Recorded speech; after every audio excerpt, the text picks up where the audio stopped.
Hey, good morning. How are you? Very good. Richard, say hello. How are we doing, my man? You okay?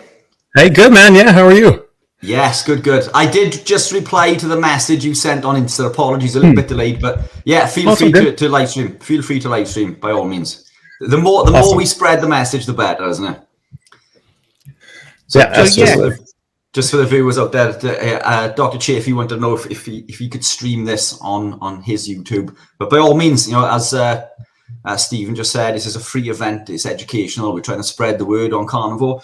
So yeah, by all means, feel free to share and stream away.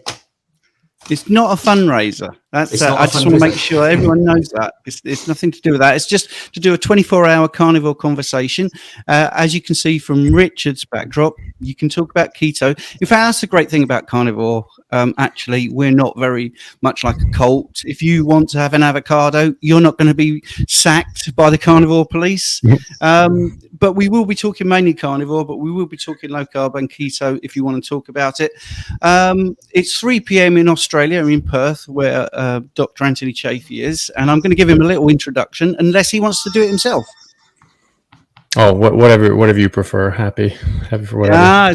You see, this is why you're great, Anthony, because you're so laid back. But for people that don't know him, firstly, you really should. And secondly, he's a medical doctor, former professional rugby player, and he's giving a fresh lease of life to thousands of people around the world by professionally helping them shed weight and optimize health without any medication and helping to revitalize their lives and activity. So, yeah, an MD in medical science. Right. So I've written this long introduction, but I think if you don't know him, I'll be very surprised, and it will come out. Former professional rugby player, lots of good things to say about Dr. Chaffee. So, fire away, Rich. Have you got any questions for him? I think we've got lots lined up, haven't we? Have you got the list there? I have got that. Yeah. Surely brilliant. You've got something you want to ask to kick us off. Do you want to kick off with one of the questions?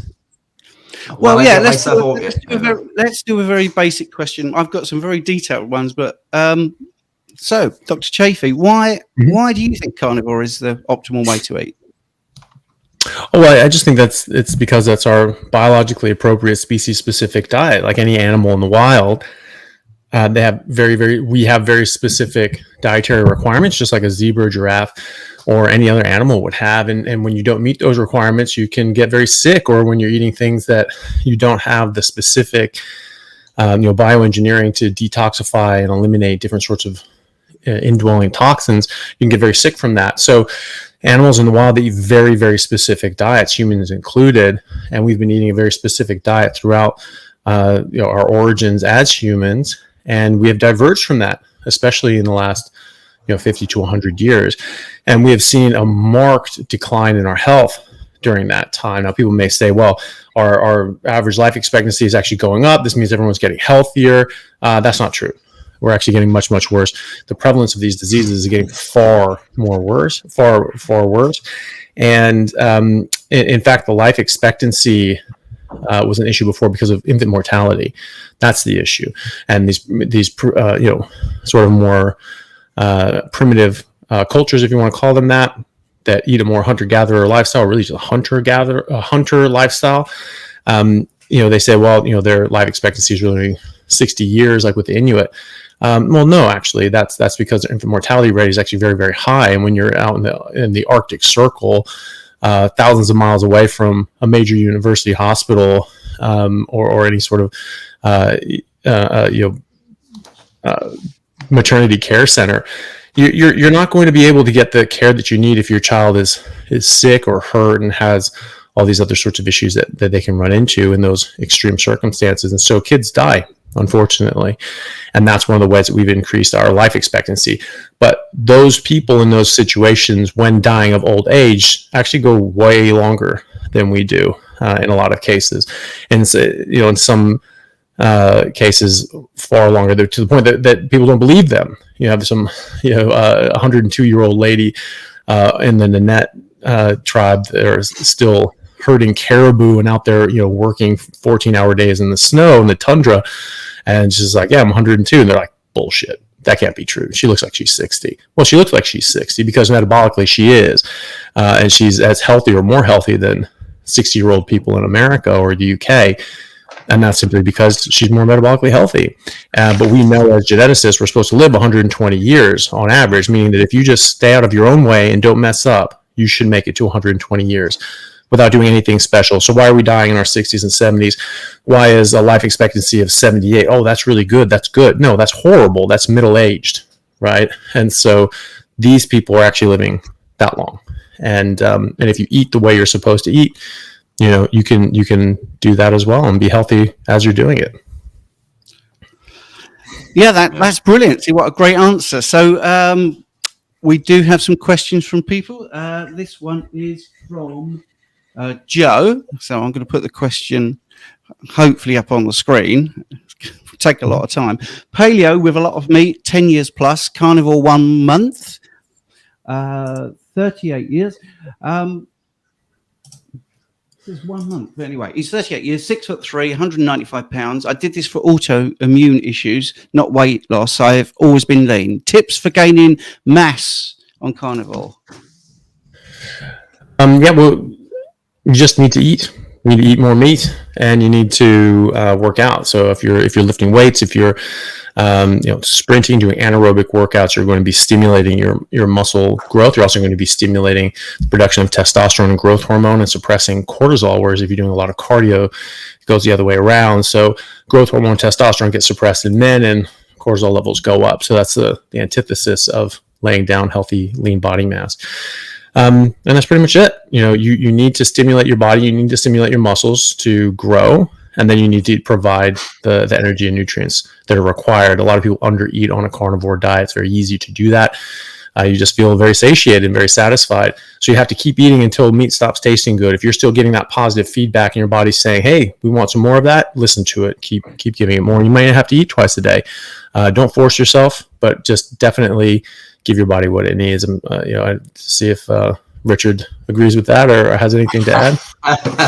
Yeah, I was just going to add in that you and I recently recorded a podcast on athletic performance, which I think included building lean mass. 100%.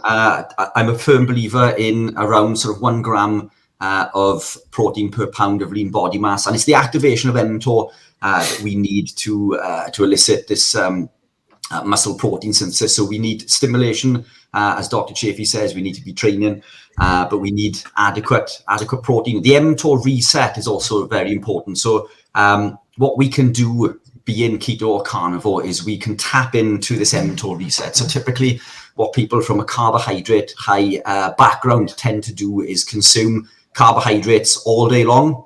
This will elicit an mTOR activation, which is continuous throughout the day, because these guys are eating every 2 hours. But where we benefit from is the mTOR reset, which typically takes about 4 hours. So if we were to train fasted, for example, now this is a dream situation which doesn't fall in or fit to everyone's lifestyle. But if we were to train, for example, weight train at 8 a.m., we elicit an mTOR activation. So this is one spike. We could eat 4 hours later. This is another mTOR activation. 4 hours following that, and 4 hours following that. Now we need 3 grams of leucine in order to activate mTOR, which works at anywhere between 30 to 50 grams of meat, depending on the source. I'd preference towards 50 to make sure. But doing this and consuming your last meal around 8 p.m. would allow you to fast technically for 16 hours and elicit 4 mTOR activations, which is 4 times more than a typical bodybuilder who's consuming food every 2 hours. And this is what I've put down to my body's ability to gain mass so quickly early on in my career when I began bodybuilding. But quality nutrients, red meat preference, people tend to preference chicken. We need protein and fat. Protein and fat elicits higher muscle protein synthesis. Protein alone can do this with the 3 grams of leucine, but studies, as Dr. Chaffee and I highlighted in this podcast, will elicit the response. But to further elicit muscle protein synthesis, we need protein with fat. We need to consume the protein as nature intended. Carbohydrates do not further elicit muscle protein synthesis, but protein and fat does. Protein and fat is essential. So if you want to build muscle, protein and fat. particularly from red meat. Yeah, I think I was going to. Oh, sorry, yeah. go on. Yeah, I was going to say, for those that don't really understand why maybe adding fat, there is an added bonus to fat, and that's the production of bile. If you keep your bile production up, believe it or not, that's not just helping absorb fat, that is definitely helping to absorb amino acids. So some people are a little unsure about why we're saying fatty meat sometimes, because it's so ingrained that you've got to avoid fat.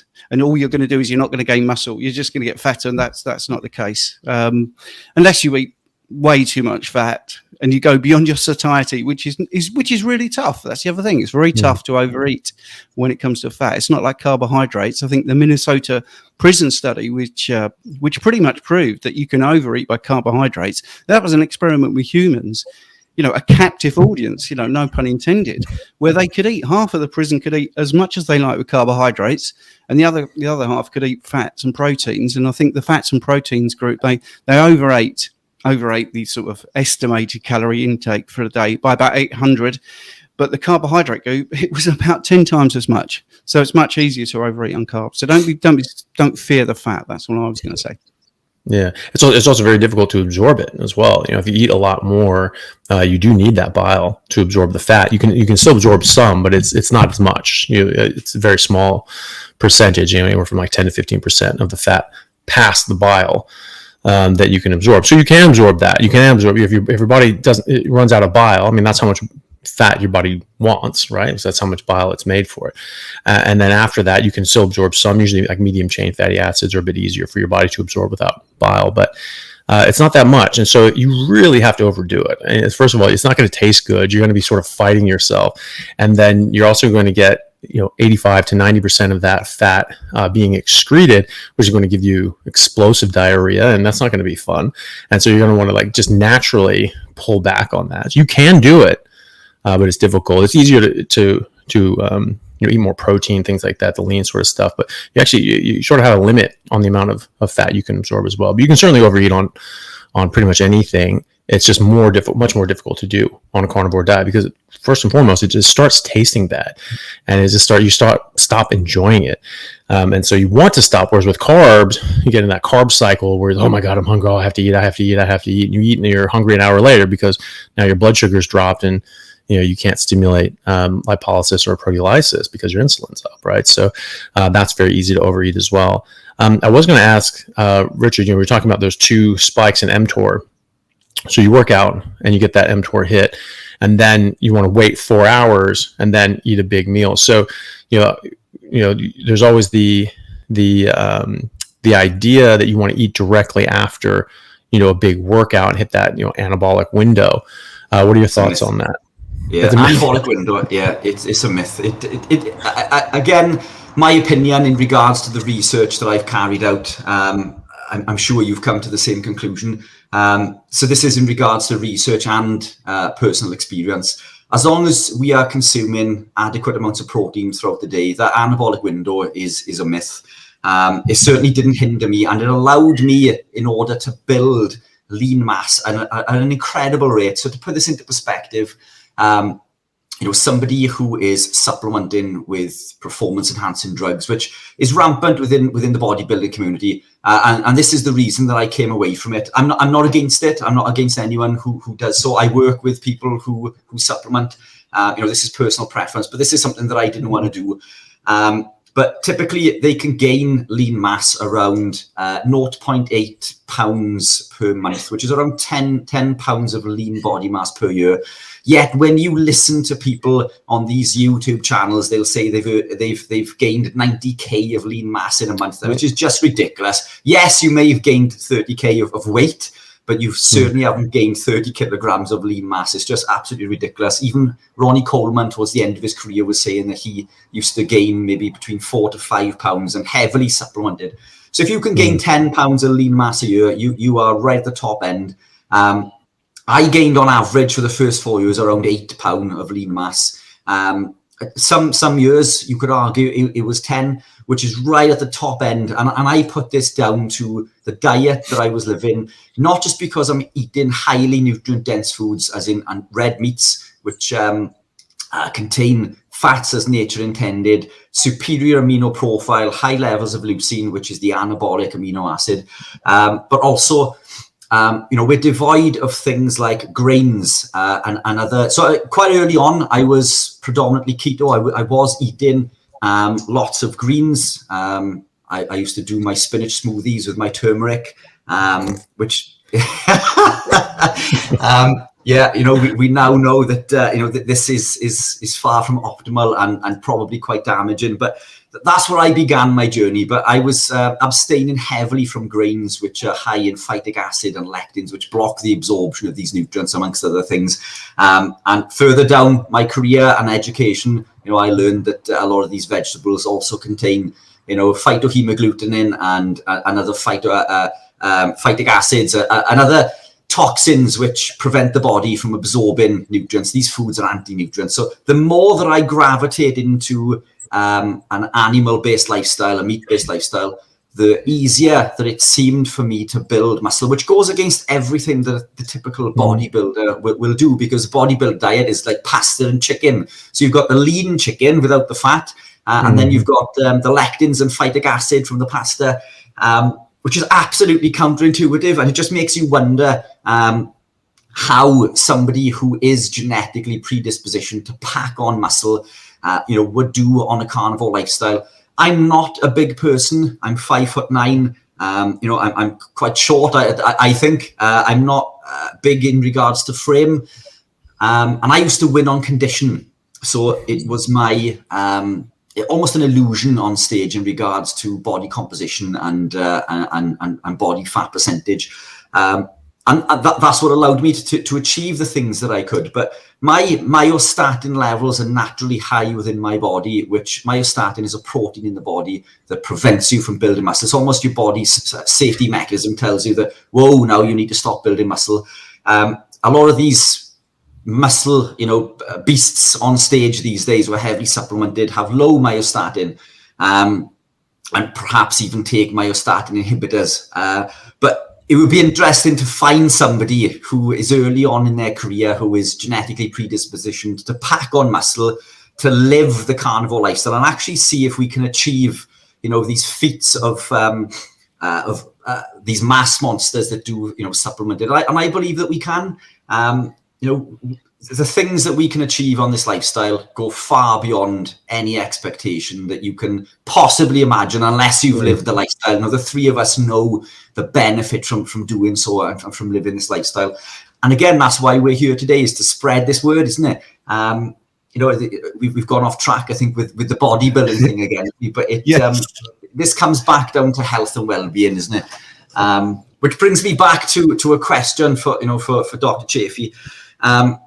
I'm guessing there are lots of people on the show now who are already living the lifestyle, but what would your tips be for adopting the lifestyle? If you were starting from scratch, would you recommend somebody to begin going full carnivore? Would you increment it? Is it okay to do both, or depending on the type of person you are? And what would you implement, in order to make this progression at least into becoming carnivore? Well, my sort of frame of mind is more of one of just go after it. If you've made a decision, strike while the iron's hot, just do it. And so that's what works for me. That's when I decided that plants were toxic, and my professor said plants are trying to kill you. I'm like, right, I'm out, and I'm just not going to eat any plants after that. That works for me, and that works for a lot of people. I find that a lot of people, when they get that idea in their head and they want to do it, like, okay, yeah, I'm going to do this. It's really, really beneficial if they just do it right then. As sales people will tell you, like a car salesman, someone comes on the lot and they're looking at a car and they're sort of interested in something.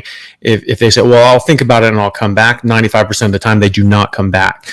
And so you really need to get on board. When your mind is like, ooh, do I want to do this? You need to do it, because most often that's when you'll have success. Now, there are some people that are just, they're not like, oh, I want to do this. They're like, oh God, I don't know. I mean, I want to, but obviously that's someone coming at a different place. So like, okay, why don't we ratchet things down and sort of, and sort of ease our way into this. Maria Emmerich said that herself when she sort of came around this She came to keto first and was keto for a very long time, and is really mostly carnivore now. But she, has some sort of plant stuff here and there, but was predominantly animal based. She was saying that the type of person she was, if she's just said, yeah, you can only eat meat, she'd be like, absolutely not. That doesn't give me the options. I'm not going to be able to cook. I'm not going to be able to use any ingredients. Like, not going to do it.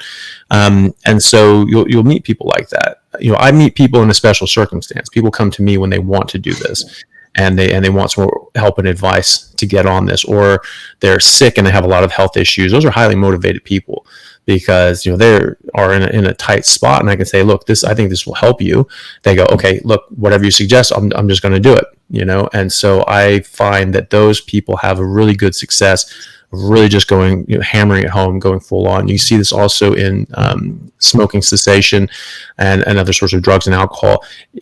People do have a better time going cold turkey and not easing off. You have those people that, I've been cutting down smoking, I'm trying to quit, and they're trying to quit for 20 years, and then they're smoking more than they were before. And people go on methadone to help them try and quit heroin, and 20 years later they're on a higher dose of methadone and still doing heroin. So it's like, if you just go cold at some point, even if you wean down, eventually you will have to stop, right?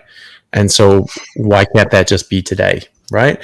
So I find that works well. And if someone does decide that that's what they want to do, then I think you go all in. You toss out all the food in your house if you can. If you have that luxury. Sometimes people are living with people that have no interest in following their footsteps. But if you're in a position that you're on your own, or your family is behind you and willing to do this with you, just throw it all out. Throw the food out of the pantry, throw the stuff out of the fridge, give it to someone that you don't like and want to eat poison, whatever you want to do. You can give it to them, you can get rid of it, and you don't need it in the house. If you're going to try to quit smoking or quit drinking, you don't just leave a bunch of cigarettes and booze around the house. For two reasons. One, you want that out of there. You don't want the temptation, out of sight, out of mind. And also, number two, if you're keeping it, well, I spent money on that, I don't want to throw it away. And the next part of that sentence that you don't say is, when I decide to go back to smoking or drinking, right? So you've already decided that you're going to go back to this. You've already set yourself up for failure. So you get rid of it, throw all that crap out. When the people go, well, I just bought a whole bunch of groceries, and I'll use those up, and then I'll do it. They never do it. Again, that's that 5% of people that actually come back to the car dealership. So it's much better to strike while the iron is hot. No, if you've said, okay, this is what I want to do, you are never going to be more committed to that than that moment right then. So you need to put yourself into a position that you can have as much success as possible. If you are going to say, okay, well, I'm going to ease my way into this, that's what's going to work better for me, fine, but you need to have that in a graduated manner. You need to get a calendar and mark a day. Today, I'm cutting out all carbs, grains, sugars, alcohol. All of them. The next week you put in X. I'm cutting out all seeds, legumes, and oxalate, high oxalate foods. The next week, you're cutting out something else. And by week 3, week 4, it's like absolutely no plants, nothing but meat after this day. All right, and you need those hard checkpoints. Oh, sometime next week I'll stop. The diet starts tomorrow. The diet starts Monday. That's it's the cliche sort of thing. It's always tomorrow. Tomorrow, I'll love you tomorrow, right? It's only a day away, but it never comes, it's only today. So you need to mark on your calendar when that's going to happen, and you need to action it. And you're only hurting yourself. It's yourself that you have to hold yourself. You hold yourself accountable to yourself. Sometimes it's easier to be held accountable by other people. Like, well, I don't want to let this person down. Sometimes that's easier. So sometimes you can do it with, your spouse or, a boyfriend, girlfriend, your kids. Just be like, hey, why don't we do this together? And then you keep each other strong. Hey, let's not eat that. Oh, let's do this. How about we, instead of doing that, let's go to the gym together. Let's go on a walk, or let's, get a steak or something like that. So you can have that support as well. But I personally like the cold turkey, just get after it method. Yeah, I think there's two kinds of people, isn't it? There's step change and incremental change. Mm-hmm. I've always seen myself as a step change, which is basically all or nothing. But But I must admit that I did gravitate into this slowly because I wasn't familiar with carnivore per se. Keto came up to me in regards into the early stages of my journey. And I almost gravitated into it thinking that I was doing things correctly. And I learned extra things as I went along, even until recently. So I've been keto for 10, 11 years, which carnivore is a ketogenic state, by the way. So people tend to differentiate between the two. If you're carnivore, you're ketogenic. But there's different variations, isn't it? No, I became carnivore, or what I regard as carnivore, maybe 4 or 5 years ago. But even then, I was still consuming things that contained plants. I mean, I've been a lover of coffee, for example, until recently.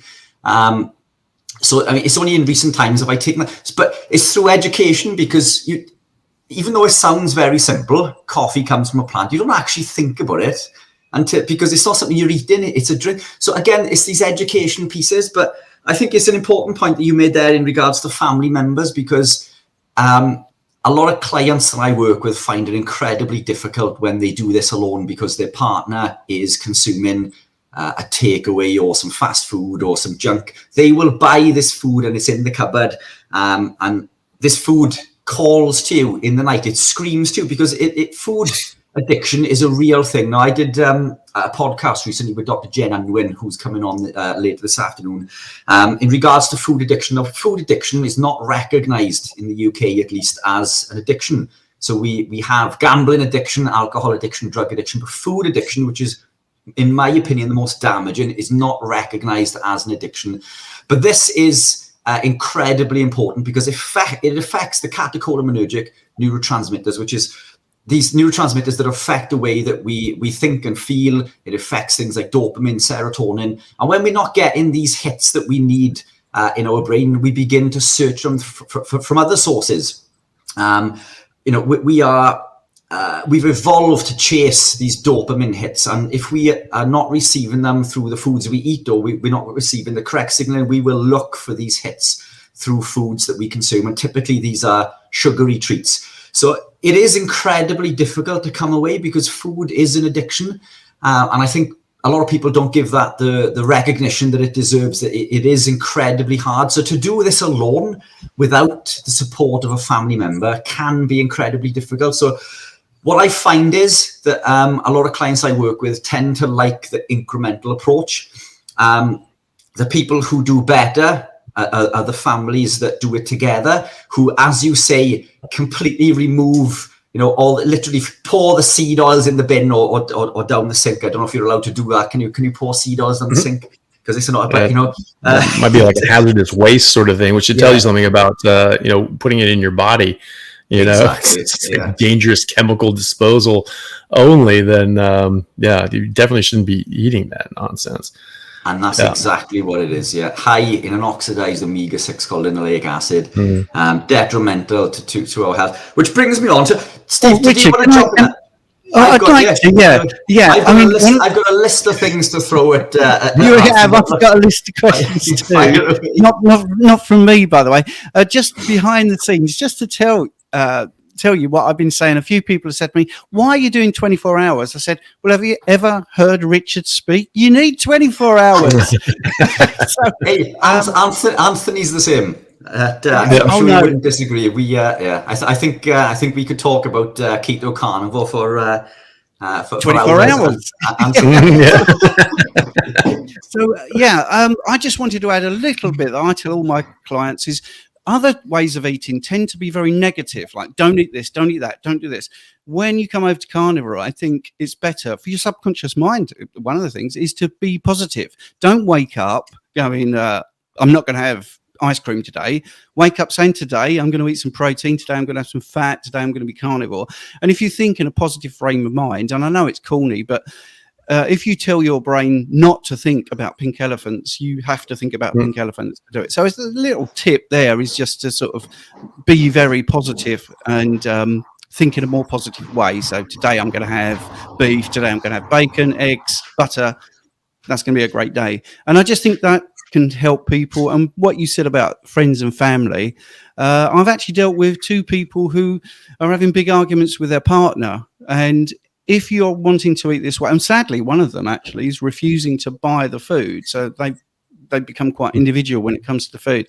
And my advice was just stick at it. You will become the example.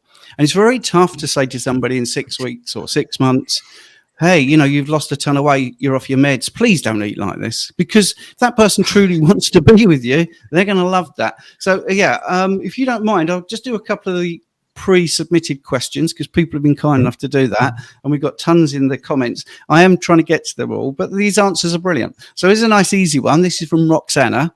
Do you feel that dairy puts weight on? It can, yeah. I mean, especially like milk and things like that, where you're going to have enough lactose to raise your insulin. It's going to put you into a fat storage metabolism as opposed to a fat burning metabolism.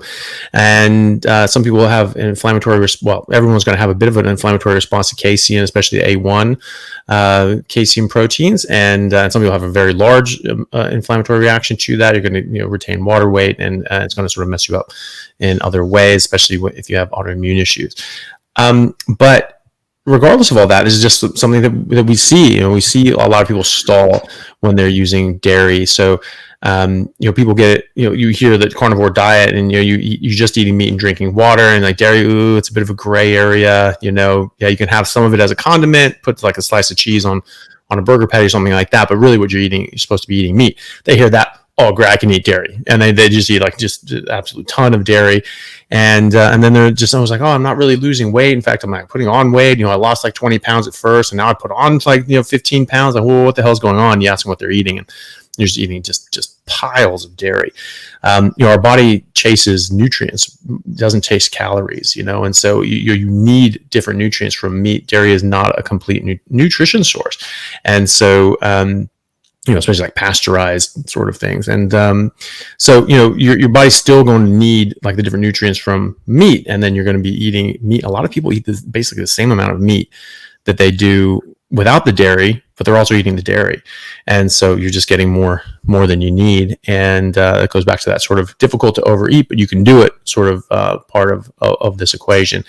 And that's what I've noticed. A lot of people, when they're stalling, they're either still using artificial sweeteners or dairy, or maybe both. And, some of those every now and then, your body can work through it, but it is something your body has to work through. And so, I do find that people have difficulty with dairy and can definitely put on weight, or and not good weight. You're not putting on muscle mass. People will put on a bit more fat, or find it more difficult to lose fat. There are other things in the equation too, though.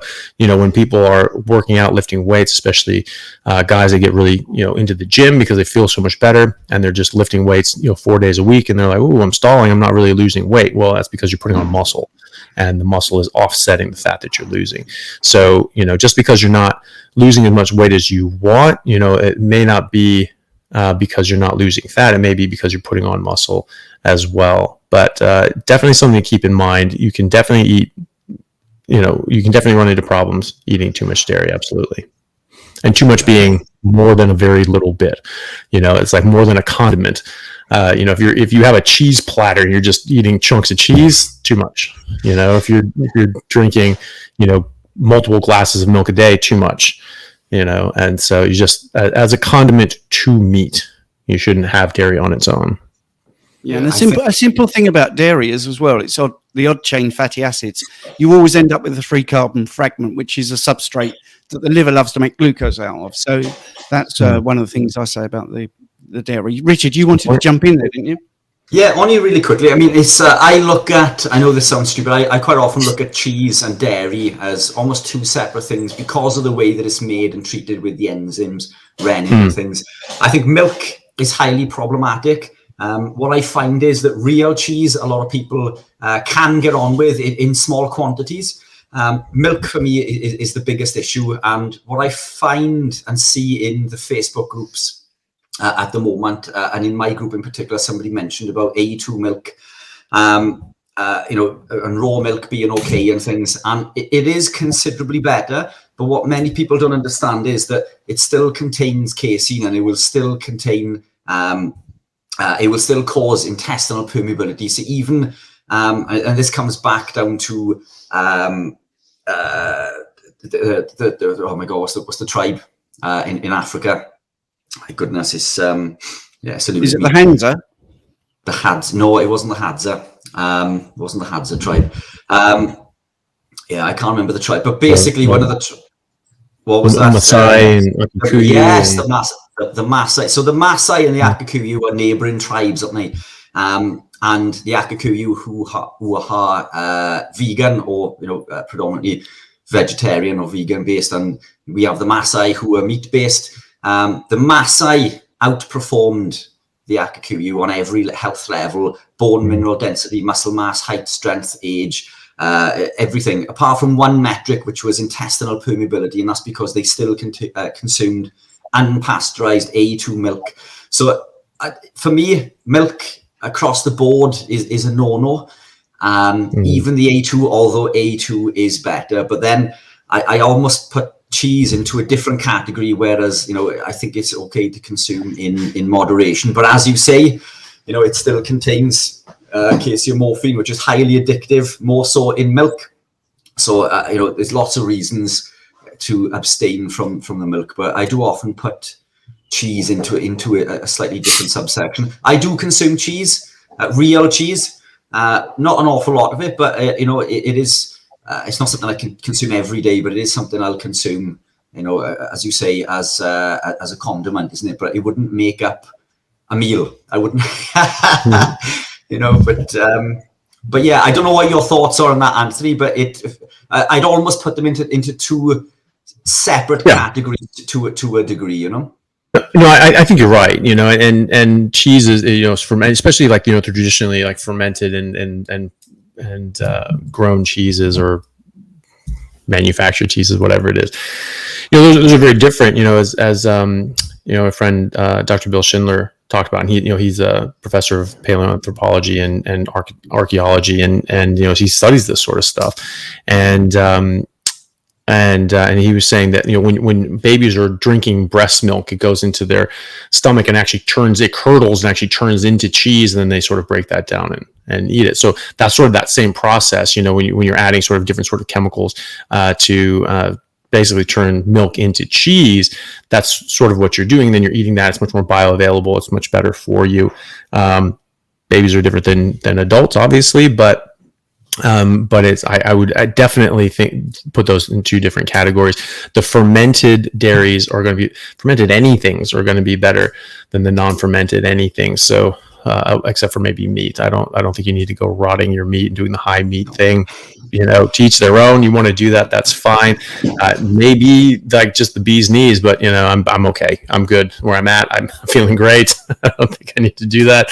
But with the fermented dairy, that can be very different, and and the bacteria and things like that will eat up the lactose, or at least a lot of the lactose. And so if you're doing that in a traditional manner, it's very different. The Mongols traditionally would drink fermented mare's milk or use fermented mare's milk products, and you would think that because they use a lot of cow dairy, or horse dairy, and then we just eat meat as well and drink the blood, that they probably be pretty used to lactose and things like that. No, they are not. They are some of the most lactose intolerant populations in the world. Almost all of them are lactose intolerant, if not all of them. And so it's because it's all fermented. They do not come across lactose. It's always fermented. And they've been doing that for a very, very long time. Now, is that the best thing that they could ever do? I don't think so. I think if you're able to get enough fatty meat, then that's obviously the ideal. But I do think that fermented dairy is definitely in a different category than unfermented, and like milk and things like that. Yeah, that's a brilliant. Sorry, Stephen, just to touch base on one of the things you mentioned about the meat. Is that, there would be an argument to go against aged meat because of the increase in oxidation and increase in linoleic acid content, isn't it? So aged meats, I don't believe are as good for you as fresh. I think fresh is best.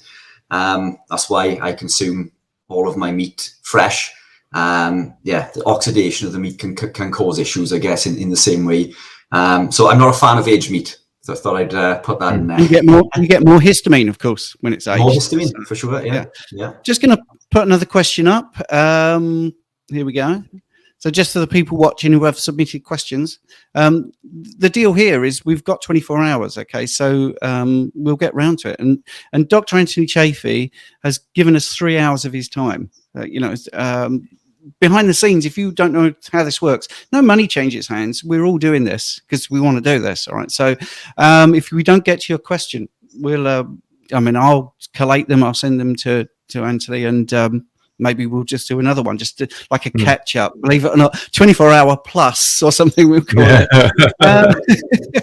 But I thought that when the questions were literally flooding in, which is really nice for you guys out there that have done that, I thought we really are not going to have enough time.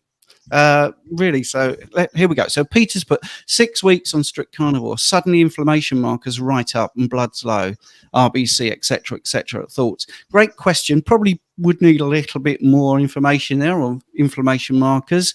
How long have you been not eating carnivore? Because 6 weeks, you're going to see some changes. But anyway, that's for Dr. Chaffee, any thoughts?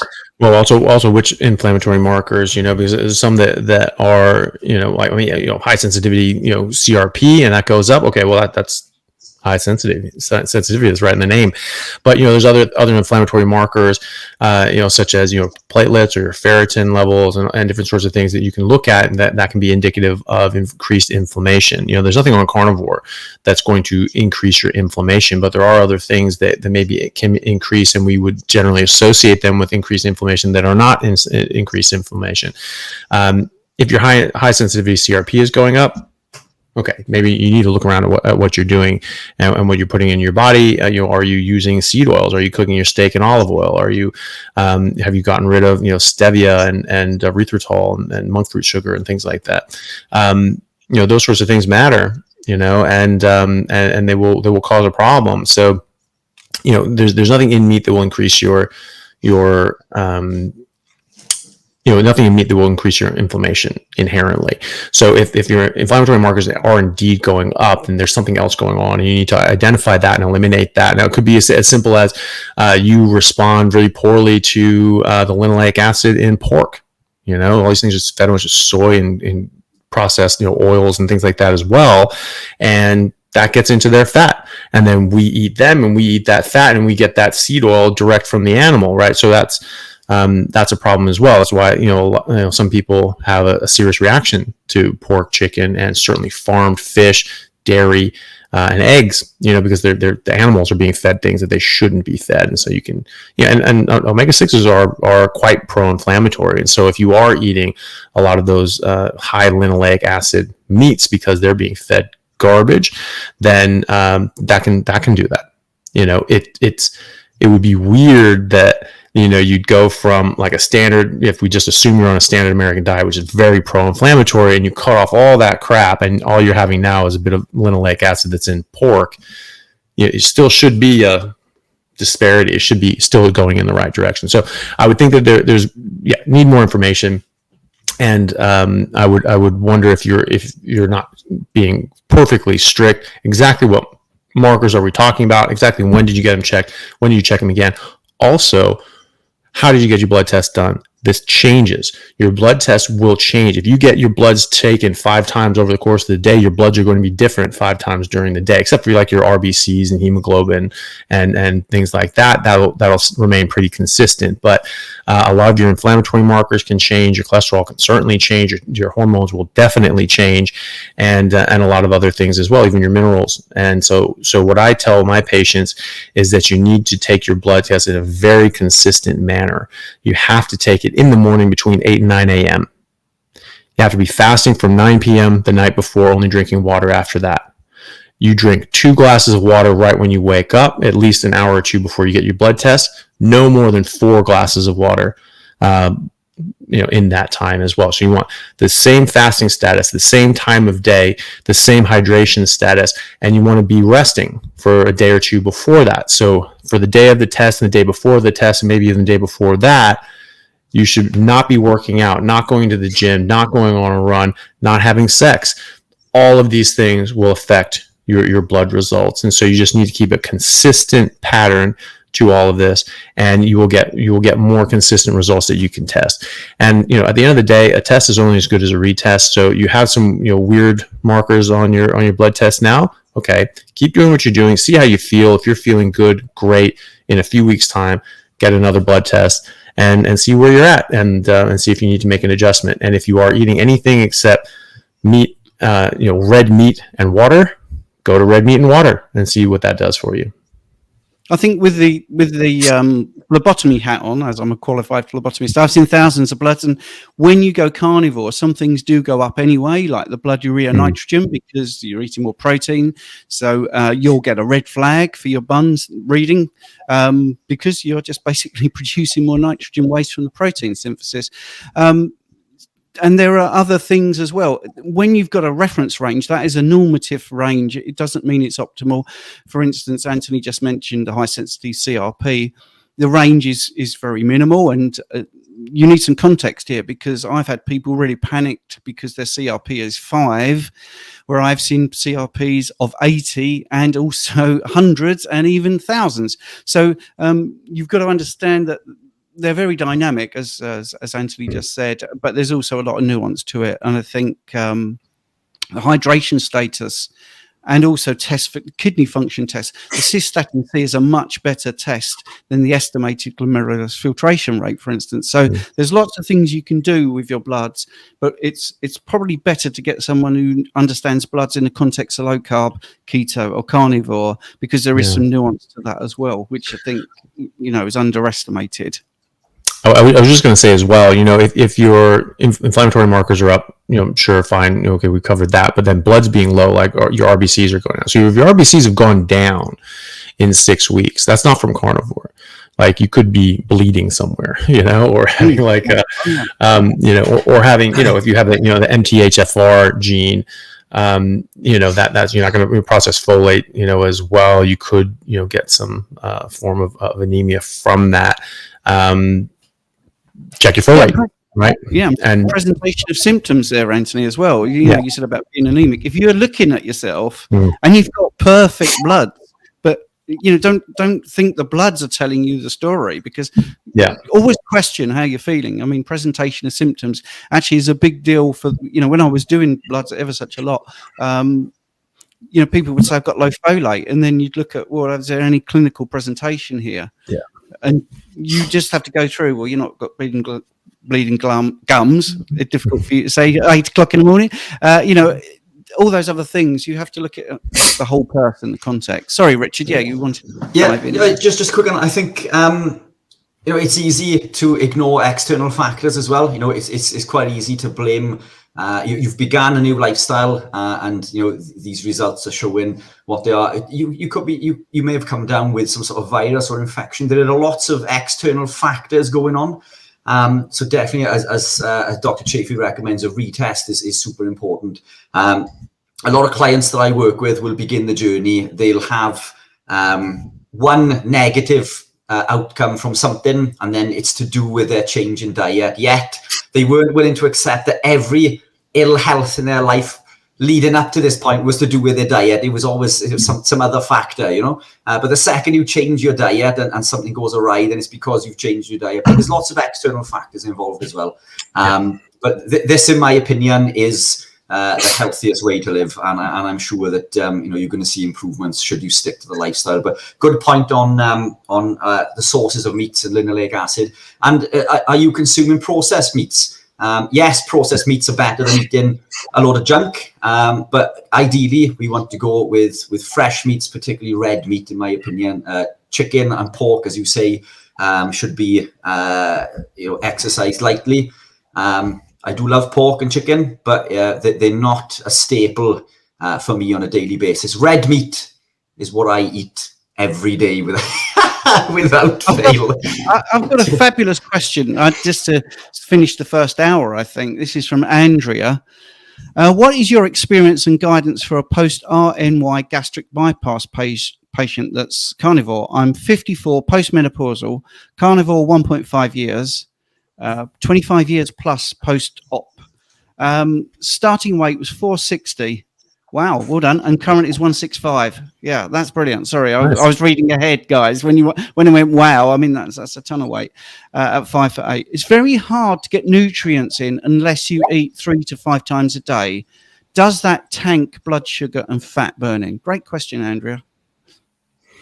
Well, and sorry, this is in the context of gastric bypass sort of thing. So I think because when you've had the bypass, your stomach volume is smaller. Yeah. So I just want to make sure I heard that right. So, so that's fine. You eat 5 times a day. That's fine. If you're eating meat, then that's okay. That's not a problem. You're going to need to do that, right? Because you're going to need to eat a different amount of meat than your body's going to allow you to do by sheer lack of volume available. Another thing you can do is don't drink water during the meal or 2 hours before the meal. You want every square inch of space in there to be for food. And for fatty meat in particular, focus on fatty meat. That's going to have more nutrients per area of volume, right? So no water during or before the meal. So this is your stomach is empty, and then you just fill it up with fatty meat, right? Let your body digest.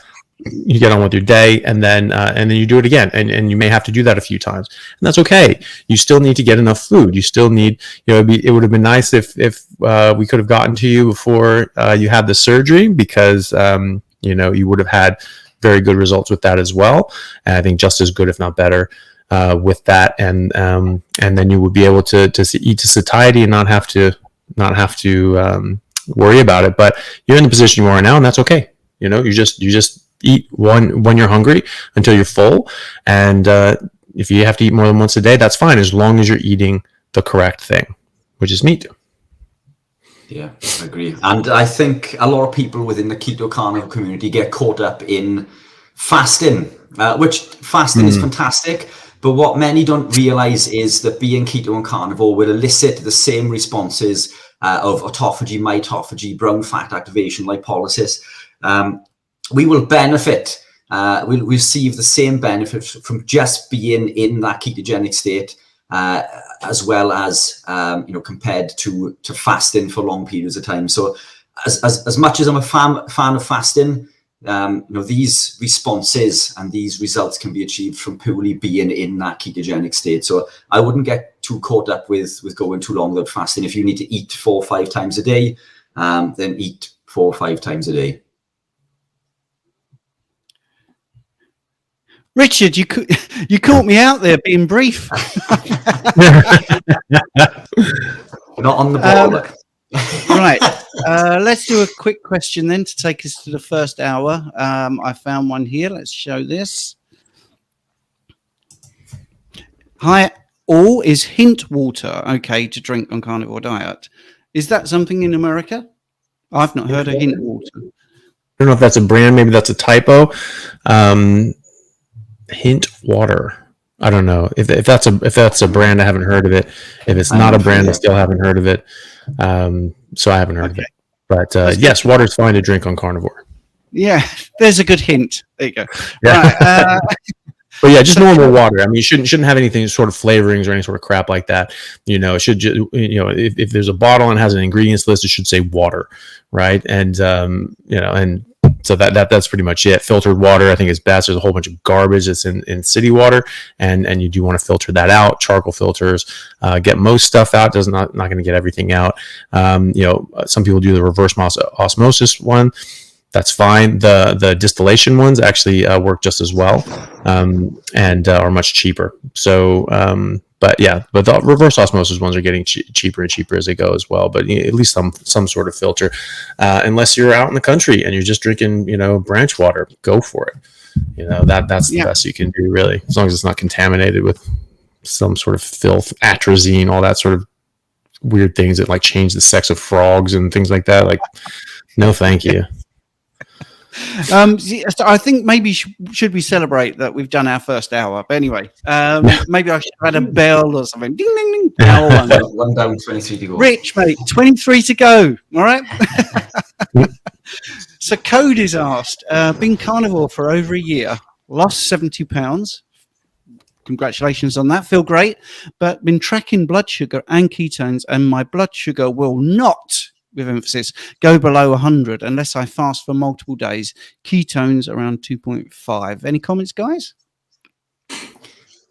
Personally, I don't think that's an issue. I mean, I just Googled what is 100 in UK. I think that's about 5.6 million. Well, that's normal. It's just at the border of normal. Yeah. You wouldn't want to go above that. So, I mean, to me, that's fine. It's more important that the ketone levels are 2.5. And not to forget that we create glucose ourselves through gluconeogenesis, which is something Stephen and I covered recently with my continuous blood glucose monitor. We have the ability to create glucose as and when we need it. And when I did a 10K run, mine went from 3.8 up to 10.6 after 40 minutes of running, which is absolutely incredible. But personally, I don't know what your opinion is, Anthony. You're probably way more qualified in this than I am, but I think that's perfectly okay. Ketone levels 2.5. Ideally, it'd be good to be lower, but I wouldn't be concerned with that. Yeah, and the thing. Oh yeah, go for it. Yeah. Firstly, going back to blood tests, when are you taking it? Is it in the morning? Because obviously you got the dawn effect. That's possible. I know you're saying here you fast multiple days. If you fast for multiple days, your liver is still going to produce glucose. It does that overnight. Gluconeogenesis is there. You may be someone that runs at 100. I'm sorry to say that. Again, this is it. I'm a specialist practitioner in obesity and diabetes. Thousands of people. I've seen thousands of bloods, and at 100, there are probably 90% of people I see first time would give their right arm for 100. It isn't that high. Your ketones at 2.5 sort of show that your body's in a really good metabolic state, to be honest. I would only worry about that if there were symptoms. If you're feeling dizzy, you're feeling anxious, like you can't burn up energy, you can't sleep. Personally, if you've lost 70 pounds and you are feeling great and you've got 2.5 ketones there, I think you're doing all the right things. Personally, could be stress as another thing that will push your blood glucose up. And I know this sounds a strange thing to say. If you're stressing over it being 100, that could actually add to it. So try and be relaxed when you take bloods. Don't worry too much. Like I say, I don't think 100 is a particular issue of. Honestly, about 80% of the people I've seen for the first time, if I said to them, in 6 months, you're going to be 70 pounds down, you're going to have 2.5 ketones, and you're going to have 100. Will you take that now? They would all take that, I promise you. And also look at your variation. And fasting multiple days is just showing your liver's working. It's making the glucose that you require. Don't forget, you need about 120 grams of glucose just to run your brain. If you're reading books, if you're very academic, your brain needs more energy. That's been proven. So it could be your activity, your mental activity is just demanding a little bit more glucose. So personally, I wouldn't worry about that. Do you want to do a question, Rich? I mean, I've got tons here from people that have submitted. Well, I was just going to hop in on that one as well. Yeah. Totally agree with everything you guys have said. Also, where are you coming from? Like Richard said, it's like, are you diabetic? Have you been on medication? Should you still be on your medication? A lot of people will go on a carnivore diet and they'll, you've been on it for a year. So, I mean, you should be pretty good at this point. Even if you were on medication, a lot of people can come off their medication, even insulin. However, some people may need to be on it a bit longer. So, sometimes people prematurely come off their diabetes medication just because they're excited and they're like, hey, people are getting off their medication. That means I can stop taking my medication. Well, eventually maybe, but you need to do that in a graduated manner, and you can't just necessarily just come straight off of it. Maybe you still have a bit of a need. It can take some people multiple years before they come off of their medications completely, or some people just have to stay on a little bit, and that's okay too. But 100, level of 100 is pretty good.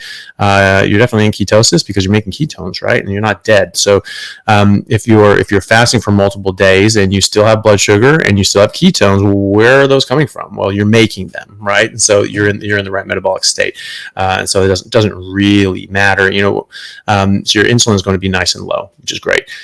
You're most likely, because you're able to make all the blood sugar and ketones. And and it can matter at different times of day. So you take multiple times a day, chill out. If you're stressed out, that can raise that up as well. And there's a lot of other factors as well. At the end of the day, I just take it easy. If you were on medication, came off early, talk to your doctor. Maybe you need to be on those things for a bit longer, and otherwise just relax, and just eat meat and be happy. If you're feeling good, don't worry about it. If you're not feeling good, go and talk to a doctor.